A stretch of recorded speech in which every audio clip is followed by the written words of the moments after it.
It was a cold Sunday evening in March when everything started to shift. My sister Julia had come to dinner, as she did once a month, and I'd prepared everything the way Mom liked it. Simple, nothing too salty. I'd even baked the lemon loaf Julia used to love when we were teenagers, back before the silence between us had turned into a wall no one wanted to climb. We sat around the small round table in my parents' dining room. Me, Julia, and our aging parents, Harold and Elaine. They'd been slipping lately, forgetting names, repeating stories. That night, they forgot I was even there half the time. Julia didn't notice. Or maybe she didn't care. Her red nails clicked against the wine glass as she laughed a little too loudly, telling a story about some trip to the Keys with her new boyfriend. She always had a boyfriend. Always someone with a boat, or a business, or a slick haircut. Me? I had bills, a cat, and a full-time job at the public library. Julia took a sip of wine, leaned back in the chair like she owned the room, and said, "You know, Mom and Dad always loved me more. I mean, come on. You were always the quiet one, the weird one." It hit me like a slap. The room didn't even go quiet, because Mom just smiled faintly, and Dad chuckled as if she was joking. I stared down at the fork in my hand, trying not to let the flush creep up my neck. I didn't say anything. I just smiled, nodded, and kept chewing. After dinner, I washed the dishes alone.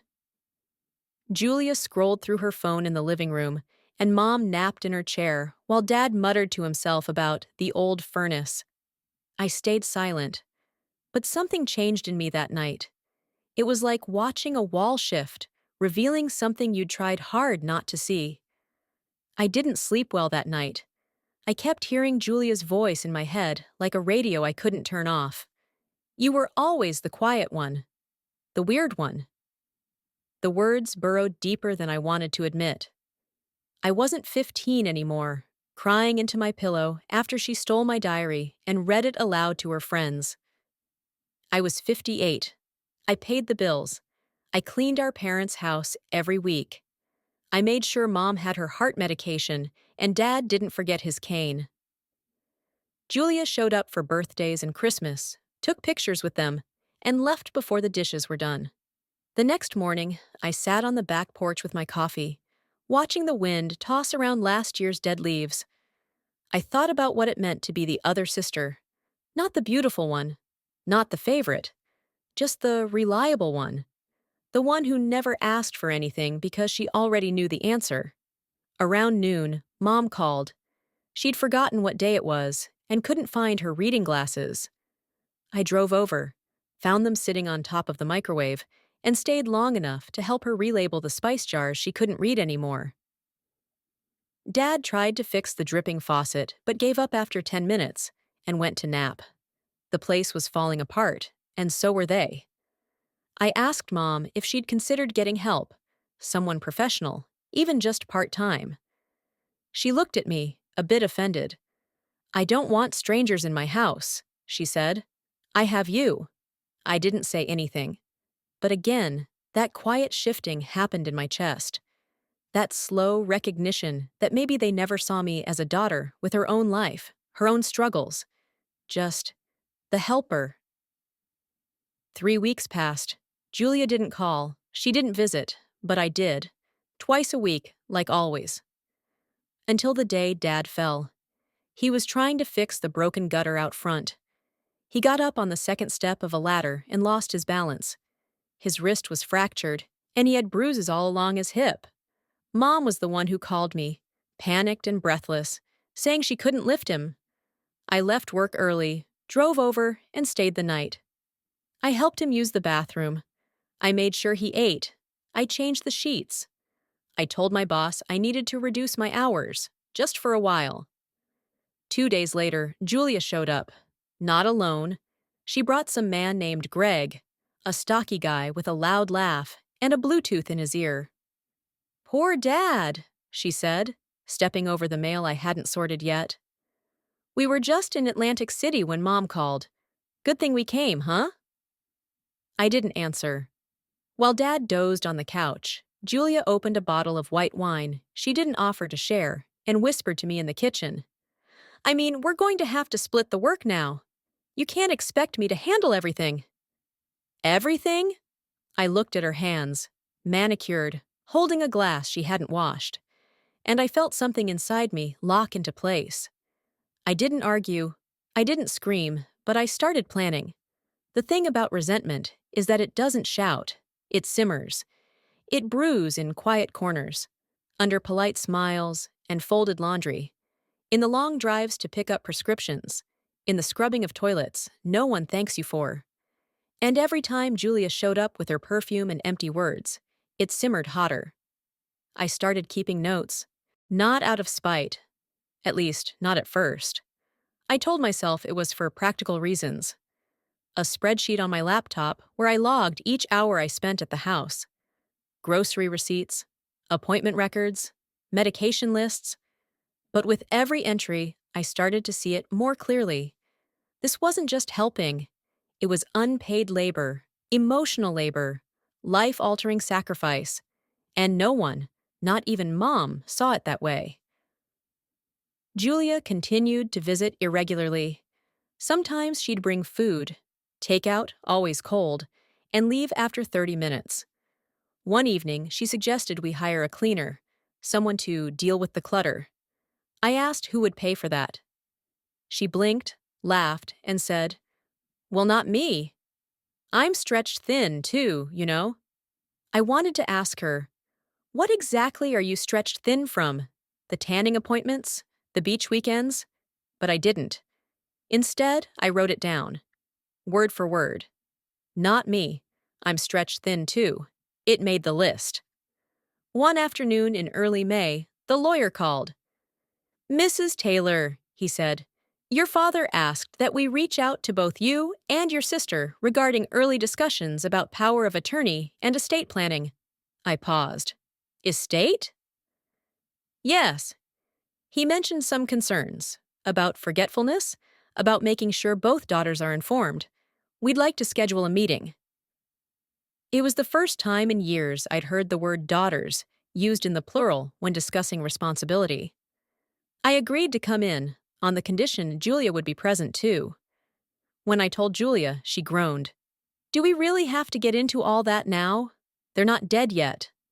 "They don't have to be dead for you to care," I replied, sharper than I meant.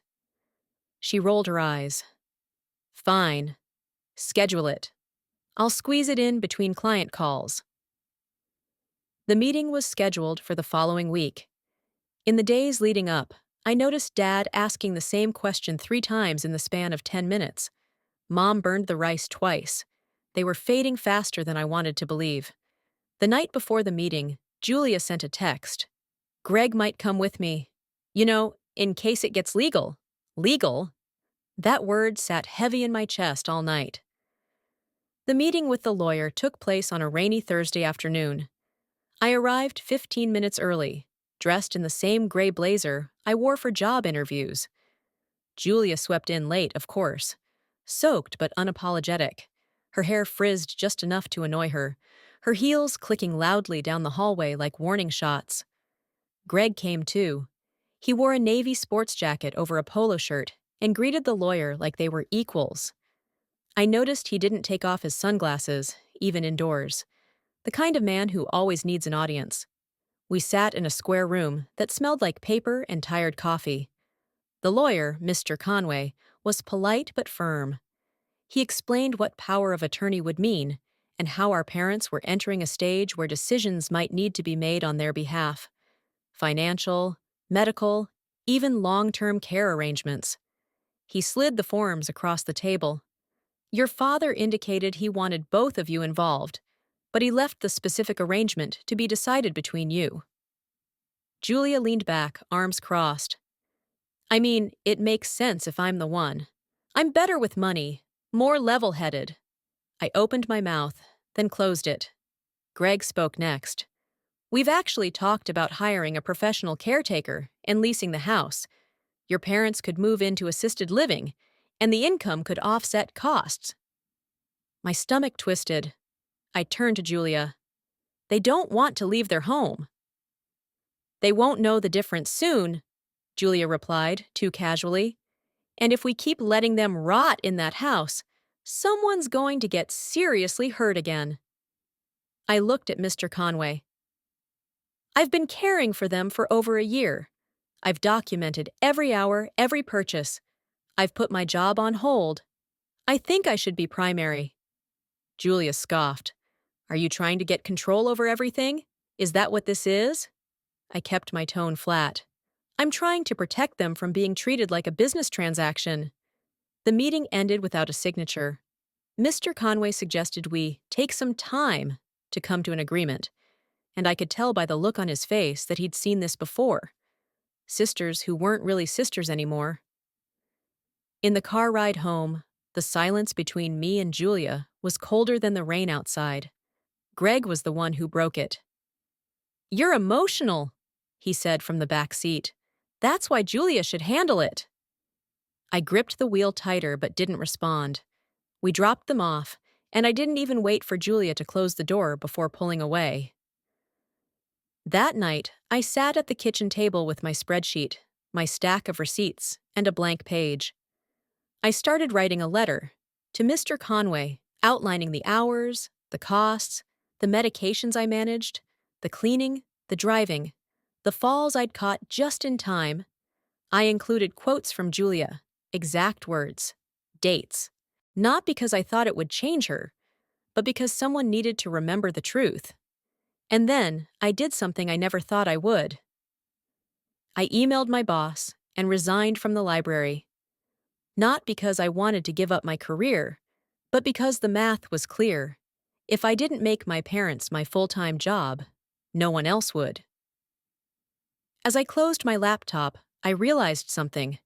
I wasn't planning anymore. I was preparing.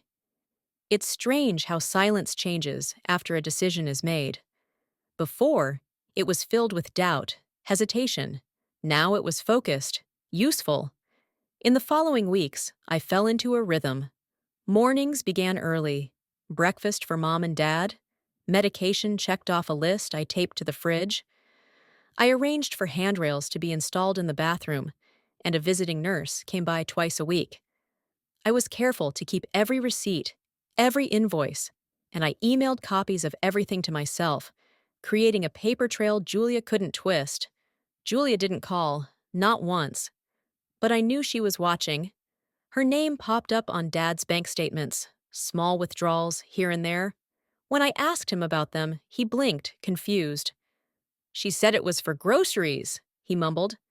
But there were no groceries, no receipts, just quiet subtraction. I didn't confront her, not yet. Instead, I made another appointment with Mr. Conway.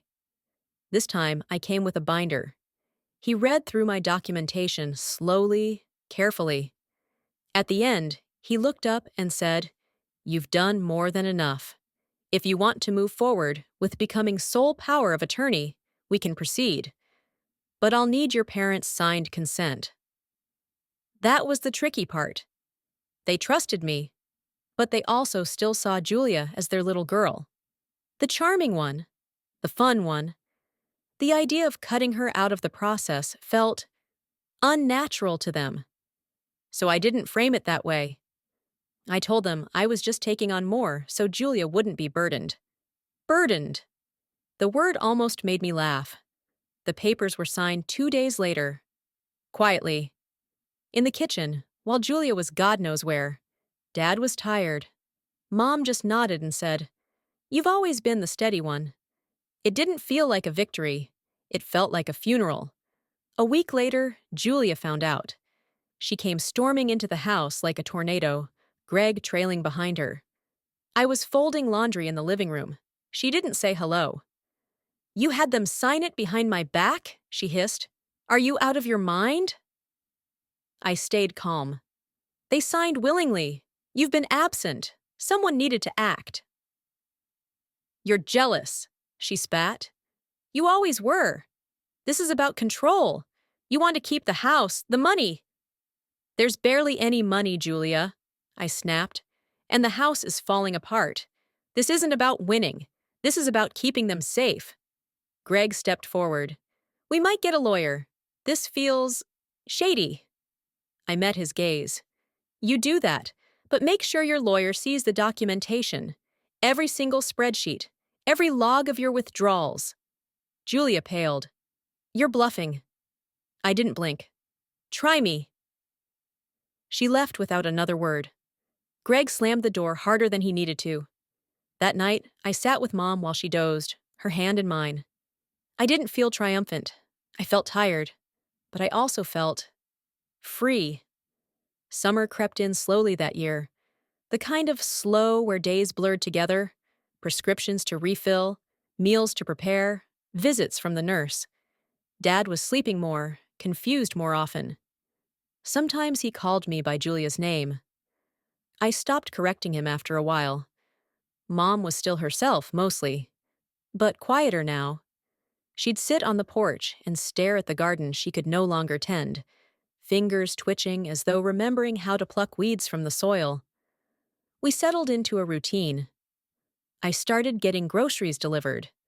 I moved a bed downstairs for Dad so he wouldn't have to climb the stairs. I sold my car to cover the mounting medical expenses. None of this felt noble. It felt inevitable. And then the phone calls started. At first, they were from unknown numbers. I ignored them. Then one evening, just as I was helping Mom get into bed, the landline rang. A man's voice, sharp, aggressive. You think this is over? He said. You can't just take everything. You think judges don't look at family history? Think again. He didn't say his name, but I didn't need to hear it. Greg.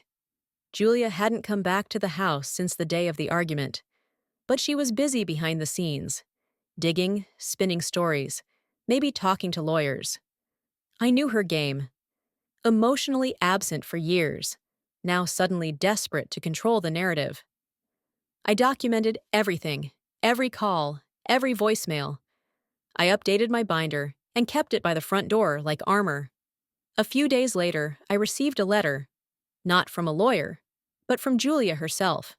It was 3 pages long, written in neat slanted cursive on expensive stationery. It began with a tone of false concern. I hope you're well. I've been thinking a lot about our family, and I truly want what's best for Mom and Dad. But by paragraph 2, the sweetness turned sour. I'm worried you're not thinking clearly. You've always been emotional. I'm concerned you may be making decisions that aren't sustainable and perhaps not in everyone's best interest. She was laying the groundwork, undermining me, pretending to be the sane, reasonable one, while quietly trying to paint me as unstable. There was even a suggestion at the end. If you'd consider stepping back, we could find a professional third party to take over decision-making. That way, no one feels overburdened. I read it 3 times, not because I was surprised, but because it still hurt. She wasn't just trying to fight me. She was trying to erase me, rewrite the last year like it hadn't happened, like she hadn't left me alone with all of it. I folded the letter and slid it into my binder. I poured a glass of water, and then I sat down and started writing my own letter. Not to her. To Mr. Conway. It was time to protect myself, officially. The letter to Mr. Conway took me 2 evenings to write. I was careful with my words, measured, not emotional. I laid out every fact, the medical records, the expenses, the deterioration of my parents' health, and Julia's absence throughout it all. I attached copies of receipts, notes from the nurse, even photos of the modifications I'd made around the house to make it safer. I also included Julia's letter, unaltered. Let it speak for itself. I emailed it late at night, after my parents were asleep. And then I poured myself a cup of tea, stared out the kitchen window, and waited. I knew this would stir things, but I wasn't afraid anymore. I'd earned the right to speak for them. I'd earned the right to not be silenced again. 3 days later, I received a reply from Mr. Conway. He confirmed receipt and said he'd be placing everything on file in case any disputes arose. That last part stuck with me, in case any disputes arose, as if this wasn't already a war. That weekend, I took my parents for a drive, just around the lake. The sun was out, and the air was clear. Dad nodded off in the passenger seat, mouth open. Mom hummed to a song on the radio. It felt like a moment carved out of a time before everything fell apart. When we got home, there was a car in the driveway. Julia's. She was sitting on the front steps like she belonged there, wearing oversized sunglasses and holding a Starbucks cup she hadn't brought for anyone else. I parked, helped my parents inside, and came back out. "You didn't respond to my letter," she said flatly. "I did," I replied. "Mr. Conway has it on record." She flinched just slightly. "You really think dragging lawyers into this makes you right?" "No," I said. "The last year of my life makes me right." Julia stood up, brushing invisible lint from her blouse. "You're blowing this out of proportion. We're family. You don't freeze family out." "You're right," I said, stepping closer. "Family doesn't vanish when things get hard. Family doesn't drain Dad's account and lie about groceries. Family doesn't send letters to lawyers pretending to be concerned while plotting to take over." She opened her mouth to protest, but I raised a hand. "We're done pretending, Julia. You made your choices. I'm just living with the consequences." She looked at me for a long moment. Her face was unreadable behind the sunglasses. Then she turned and walked to her car. "I'll be back," she said over her shoulder. I watched her drive away, and this time I believed her. It was almost 2 weeks before I saw Julia again. In that time, I tried to hold on to the small pieces of normal. Sunday pancakes for Mom, crossword puzzles with Dad, when he was lucid enough to focus. The nurse told me he was declining faster now. There were good days and bad, but the slide was clear.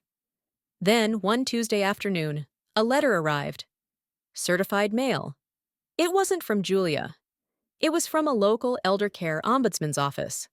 Someone had anonymously filed a concern about isolated elderly individuals under the exclusive care of a family member with no formal training. A request for an in-home welfare check had been initiated. I stood in the kitchen reading that letter, my hands trembling. I knew exactly who had filed it. Julia was trying to weaponize the system. She couldn't fight me in the house, so she was trying to drag me into court, or worse, get me investigated for neglect. It was subtle, strategic, cruel. The knock came 2 days later. 2 women, both polite, both clearly uncomfortable. I invited them in. I showed them everything, the labeled medications, the meal plan, the nurse's records. Dad slept through most of the visit, and Mom smiled and said, "My daughter takes wonderful care of us." They left an hour later, reassuring me that everything looked more than adequate. But the damage was done. My hands still shook when I folded the inspection form and slid it into the binder. That evening, I received a text. From Julia. "Nay, if you just listened to me earlier, none of this would have happened. We still have time to fix this. Just step back." No signature. Just that cold, clipped suggestion. Like we were negotiating a contract, not our parents' lives. I didn't respond. Instead, I printed the text and added it to the file. And then, I made a call I'd been avoiding. The nurse had once given me a card for a geriatric care attorney who specialized in elder protection cases. I dialed the number. The woman who answered had a calm, firm voice. I told her everything. She didn't seem surprised. "This happens more than you'd think," she said. "And it sounds like you've already done everything right. But it's time to go a step further." We scheduled a meeting. That night, I made tea and sat in the dark. My cat curled at my feet. Somewhere upstairs, Mom was humming in her sleep. This wasn't about paperwork anymore. This was about protecting my parents from someone who'd never truly seen them as people. Only obstacles or opportunities. And if Julia wanted a war, then I would fight. But I'd do it the right way. Quietly, thoroughly, and I wouldn't lose. The lawyer's office was in a quiet, converted house on the edge of town. Nothing flashy, just a plaque on the door and a firm handshake at the entrance. Her name was Valerie Price, and she had the steady presence of someone who'd seen too many families torn apart by entitlement and greed. We sat in a small room lined with files and aging law books. I handed her my binder, and she turned each page slowly. No rush, no judgment. When she finished, she looked up and said, "You've done everything right. Most people walk in here with half the truth and none of the paperwork. You've got both. That gives you power." Power? Not something I'd ever associated with myself before. But I felt it now, steady, earned. We discussed my rights, what Julia could and couldn't do, and most importantly, what protections I could put in place moving forward. Valerie offered to draft a formal response to the ombudsman's visit and to file a cease and desist if Julia or Greg tried anything further. But the part that stuck with me most came at the end. "She's not going to stop," Valerie said gently. "People like her don't lose quietly, but if she escalates, we'll be ready." I left with a folder full of documents and a spine that felt a little straighter. The next confrontation came sooner than I expected. It was a Saturday morning. I was folding laundry when I saw Julia's car pull up in front of the house. She didn't knock. She walked in like she used to when we were kids. Loud, dramatic, entitled. "Mom?" she called. "Dad?" I stepped into the hallway. "What are you doing here?" She held up a paper. "I have a right to see them. I spoke to a lawyer." "Did you now?" She tried to push past me, but I blocked the way. "They're resting." "I don't need your permission," she snapped. "Yes, Julia, you do. That's how legal guardianship works." Her eyes flared. "You're manipulating them, turning them against me. That's elder abuse." I didn't raise my voice. "You reported me once already. It didn't work. And if you try again, we'll see each other in court. I'll tell them everything. How you've isolated them, hidden things." "You mean protected them?" I said. "Because they don't need your chaos, or your boyfriend, or your fake concern." Julia stared at me, jaw tight, lips trembling. I don't know if she was about to yell or cry, but she didn't do either. She turned, threw the paper on the floor, and walked out. And this time, she didn't say she'd be back. Later that day, I read the paper she left behind. It was a printed list of rights for family members of aging parents. Half of it was underlined in red, a last attempt at control. But this wasn't her house anymore. Autumn came early that year. The leaves fell in gold and rust, coating the sidewalks like confetti from a quiet celebration. My parents both slept more now, sometimes 10, 12 hours at a time. Dad rarely spoke anymore. Mom still had her moments of clarity, but they were slipping away too. She called me by name less often. Sometimes she just looked at me with a smile, like I was someone she once knew in a dream. I didn't fight it. I didn't correct her. I just sat beside her and held her hand. I had taken a leave of absence from everything else. The library sent flowers once. A friend dropped off a casserole. The world kept moving, but our house felt paused, caught between memory and duty. Then, one Sunday morning, Julia sent me a message. Not a threat, not an accusation, just one line. They asked for me. Do I have the right to come? I stared at it for a long time. Legally, the answer was no, unless I allowed it. But morally, it was more complicated. I made tea, I sat in silence, and then I responded. Yes, you can come, but no Greg and no performance. She arrived an hour later. No makeup, no high heels, just Julia, older, smaller than I remembered. She brought a small photo album, the kind you get printed at pharmacies. She didn't say anything as I let her in, just nodded. Mom was asleep on the couch. Dad sat in his recliner, staring at a blank television screen. Julia walked over slowly, sat beside him, and said softly, Hi, Daddy. He didn't respond. She opened the photo album and began talking. Stories from childhood, vacations, jokes only she and he had shared. There was a warmth in her voice I hadn't heard in years. Not faked, not forced, just her. And when Mom woke up, her eyes flickered to Julia. You came, she whispered. I did, Julia said. I should have sooner. Mom didn't scold her. She just took her hand. I stayed in the doorway, watching, listening, a witness to something that wasn't forgiveness, but maybe something like understanding. Julia didn't stay long. An hour, maybe less. But before she left, she came to me. I'm not going to fight you anymore, she said. You're doing what I couldn't. I didn't speak.